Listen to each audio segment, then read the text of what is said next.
Good afternoon. Today I'd like to tell you about the holiday, the European Day of Languages. This holiday is celebrated on the 26th of September. It had been signed into power by the Council of Europe under the auspices of the European Union on the 6th of December in 2001. Next, please. Okay, now we start the discussion about this holiday. In the first place, we should comprehend the aims of this big day. Well, the European Union wants people to learn at least one foreign language. It follows that the main aims of this holiday are mainstreaming into learning foreign languages to improve the level of the international understanding. The second one is display the wealth of different languages and their cultures. And the last one is encourage people who learn foreign languages. Next, please. The second station of our discussion is linguistic statistics. The statistics says that there are 225 languages within the European territories. 2/3 of these languages are considered to be dominant. Next, please. According to the 7th publication of Ethnologies, the largest amount of people consider Spanish as the native language, 227 million. Nevertheless, English language is used in 106 countries, whilst Spanish just in 31. It's worthy of note that the Russian language lies in the 4th place for the number of natural speakers, and it's used in 17 countries. Well, now it's time for insider tips. Almost is the longest English word holding the alphabetic arrangement. There are no words in English that rhyme with month, orange, purple and silver. The longest English word without any vowels are syzygy and rhythms. The oldest word in English is town. Not many folks know that English goodbye sounded different in the past. It was God be with you.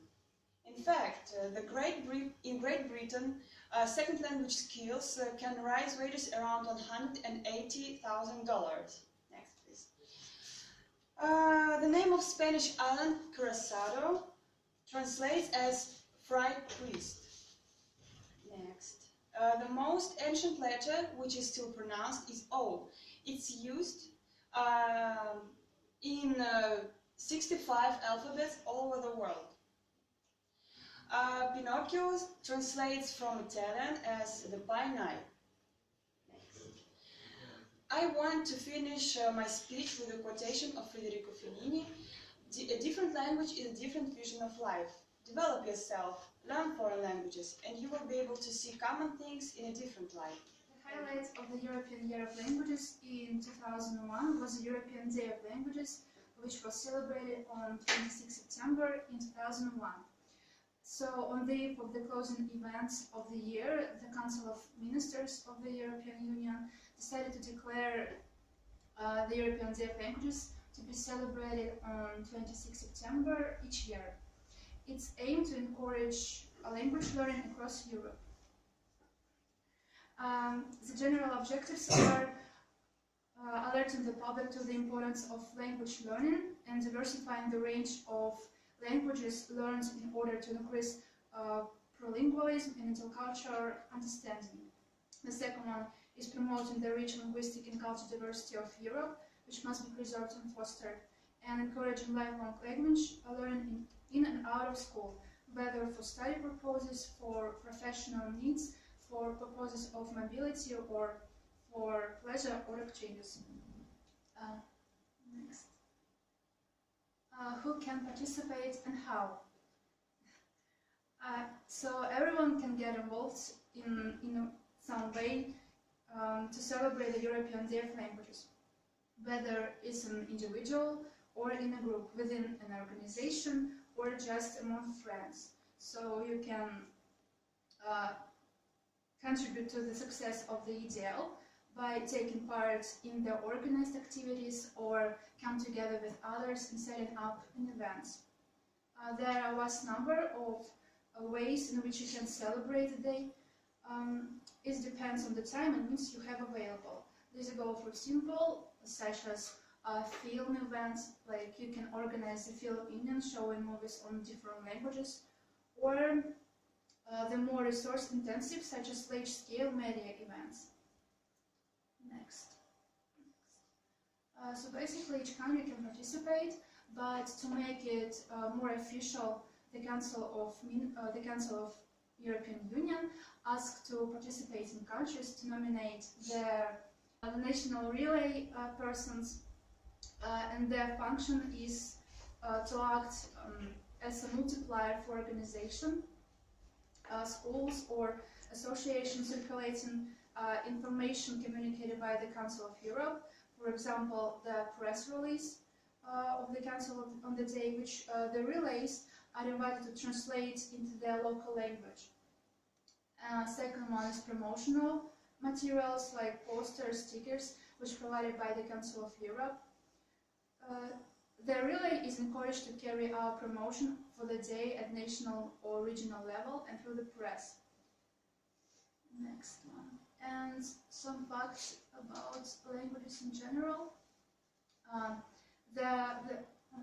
There are between 6,000 and 7,000 languages in the world, with about 225 indigenous languages in Europe.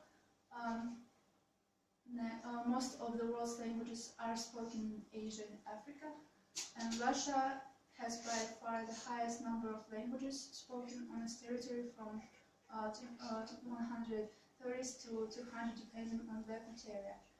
Most countries in Europe have a number of regional or minority languages. Some of these have obtained official status. Also, the United States has no official language.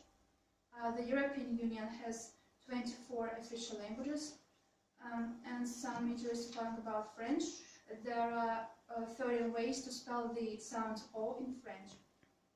The Chinese alphabet has 50,000 characters in total, and there is a language in Mexico called Ayapaneco that is in danger of dying out because its last two remaining speakers refuse to talk to one another, though they are now on speaking terms and have even opened a school to try to teach the language to others.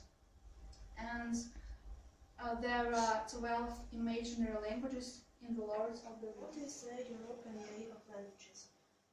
The European Year of Languages 2001, jointly organized by the Council of Europe and the European Union, was successful in involving millions of people across 45 participating countries.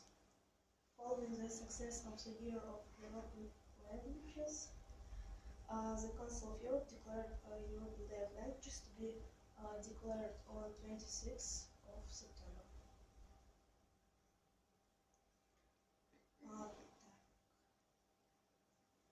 In its day can participate next levels among policymakers, among the general public, and in the voluntary sector.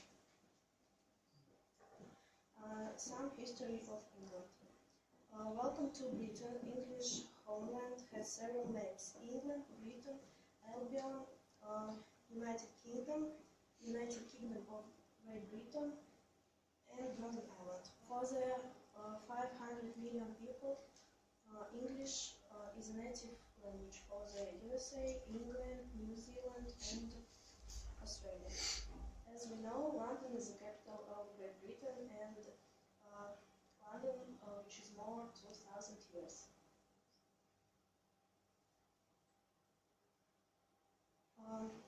As we know, Britain is a country of tradition and culture. Historically, the subway around the world used the map, a scheme of London Underground created by Harry Beck as the basis for their own cars. Double-decker bus is an integral part of history of London. It's interesting that in early 90s, mid-20s, century wanted to change the color of buses, but the government said that people are disagree. The historical reality of London is the black taxi. They look old-fashioned and clumsy, but in fact they are very convenient and reliable. Tower, one of the most visited museums in London. There is Tower, living history, Bloody Tower, witnessed horrific scenes, and White Tower holds a rich collection of weapons. Queen Elizabeth, a UK example of living history. In 2012, Britain celebrated 60th anniversary of reign of Elizabeth II of the United Kingdom of Great Britain.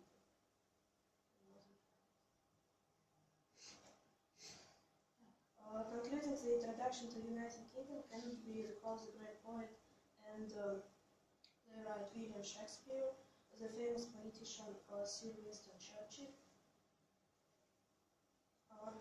the most famous of British folk music, the Beatles, and sports idol David Beckham.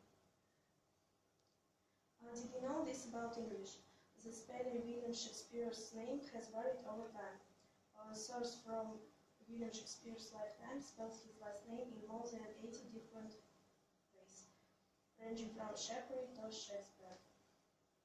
You can see such names like William Shakespeare, Shakespeare, William Shakespeare, Wilshire, Shapley, and of course William Shakespeare. In the English language, the combination of may be pronounced in 9 different ways. The following sentence shows this. According to the US company Global Language Monitor, a new word in English is created about 98 times. The word possible dropped in literally used by 50% of course the 20th century. The hardest tongue twister in the world is the 6 shape 6 shape C. Is listed by the Guinness Book of Records. The word like can be used as noun, verb, adverb, adjective, preposition, particle, hedge, interjection, and quotative.